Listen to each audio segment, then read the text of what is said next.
Lesson 40, Day 40. Fighting fire with fire.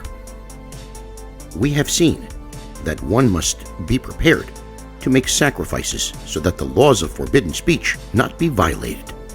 In the world of business, when one's product is maligned by competitors, the natural and predictable reaction is to respond in kind. Such is not the way of the Torah. There is no basis for the notion that one who has been the object of Lashon Hara can respond with a counteroffensive of defamation. Humbled and contrite. The Torah teaches that the punishment of tzarats can take on a number of forms, and each is intended as a divine calling to the afflicted individual. In the words of Rambam, the term tzaras encompasses a number of phenomena which are totally distinct from one another. It refers to the whitening of human skin, the falling out of human hair from the head or beard, a change of color of a garment, and a change of color of the wall of a house.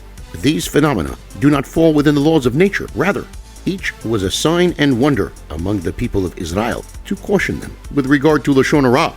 If a person would speak Lashon Hara, then the walls of his house would change color, and the house would be pronounced tameh, impure, by the kohen. If he did tshuva, the walls would revert back to their original state and would be purified. If he persisted in his wickedness until his house would have to be destroyed, then the hides upon which he would sit or lie would change color and be declared tameh. If he did tshuva, then the hides would undergo ritual purification. If he persisted in his wickedness until the hides would have to be burned, then the clothing he wore would change color.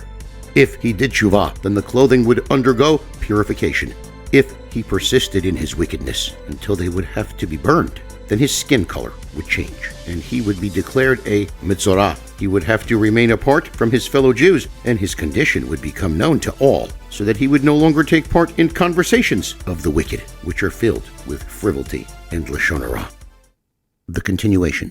The Torah states, "And the person with tzarat, his garments shall be torn, the hair of his head shall be unshorn, and he shall cloak himself up to his lips. He is to call out, 'Contaminated, contaminated!'" The purpose of this proclamation was to warn people to stay away from him, lest his tumah contaminate them, and to inform others of his anguish, so that they would pray for him. The metzorah's isolation and disgrace would humble him and inspire him to regret his sin. He would resolve that from then on, he would refrain from committing this bitter sin, and he would beg forgiveness of those whom he had spoken disparagingly of in the past.